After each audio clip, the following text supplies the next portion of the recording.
Ever heard something that made you spill your tea, roll your eyes, or plain laugh out loud? Welcome to Say What Now TV, your place for daily content on tongue-slipping, mind-bending social issues and trending topics around the world. Be amazed, get annoyed, be entertained. Welcome to another episode of Say What Now TV. Today's episode takes us to the island of Jamaica. We have all seen horror movies and sci-fi flicks, but something bizarre has occurred on Jamaican soil. It has been a little over 2 weeks since a full-scale exposure of a religious group, yet many remain in shock and dismay at activities associated with the Pathways International Kingdom restoration of Montego Bay. Please be advised that some of the content described in this episode may be graphic in nature. Feel free to discontinue watching if you are uncomfortable with any of the views expressed.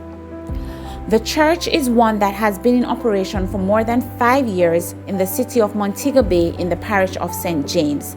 At a glance, the runnings of the church present similar proceedings to a typical church on the island, but dark secrets were revealed when the leader, now deceased, was taken into custody.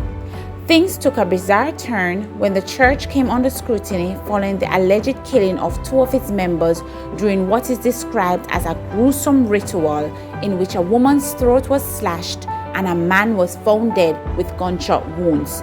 Informal reports are that some members of the church were notified of what would take place ahead of the ceremony. Like normal congregations, the membership consisted of men, women, and children. On the day in question, Ritual Day, more than 30 women and 14 children were rescued from the premises by police. The children remain in state care following intervention from the Child Protection and Family Services Agency.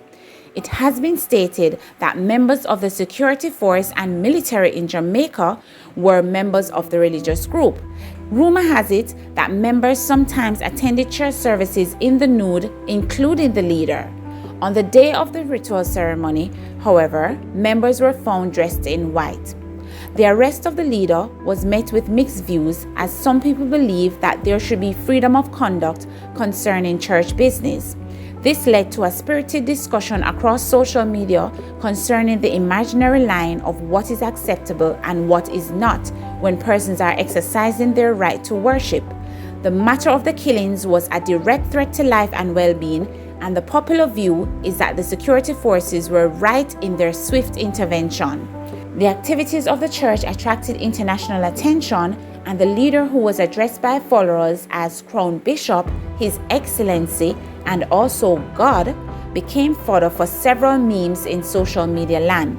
Footage of his ceremonies continued to be a media sensation, and his name was on the lips of all Jamaicans until his demise on October 25th.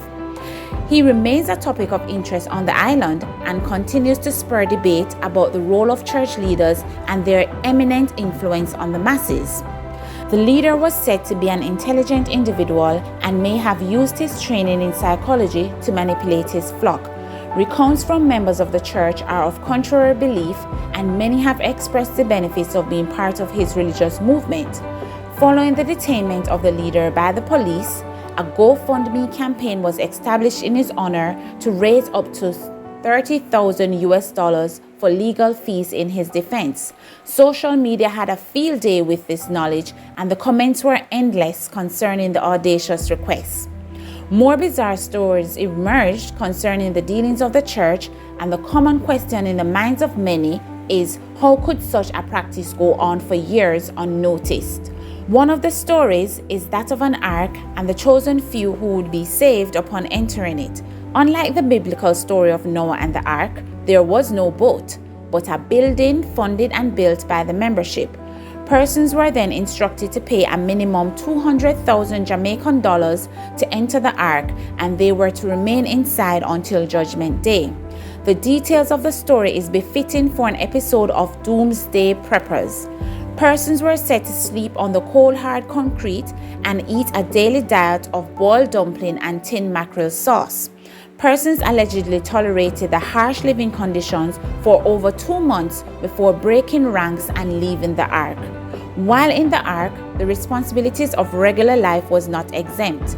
It is alleged that persons continued to contribute financial resources for the payment of bills and other resources. Each day brought more news, and as the plot thickened, news came of a fatal car accident involving the leader of the Pathways International Kingdom Restoration Church and 2 other persons, including a police officer and a civilian. The news rippled through mainstream media and all known social media platforms. The fatal accident took place along a section of the Bogwalk Main Road known as Church Street in the parish of St. Catherine. There was a 2-vehicle collision, and the church leader was among 3 who were pronounced dead by the health authority. The accident remains under investigation. It has been stated that some high-ranking officials of society were part of the religious group and were also key funders of the movement. Despite the growing speculation, the true nature of the relationship with the religious group by some officials has not been declared. The exposure of the church and its operations has sparked numerous discussions on the role of the church and state in matters of the constitutional rights to religious freedom. Every case presents an opportunity for learning and growth, and it is clear that discussions surrounding this sensitive topic will not end soon. Thank you for watching, and be sure to check out another episode of Say What Now TV. Do you have a burning issue that would shock or entertain our viewers? Share your scoop at saywhatnowtv10@gmail.com.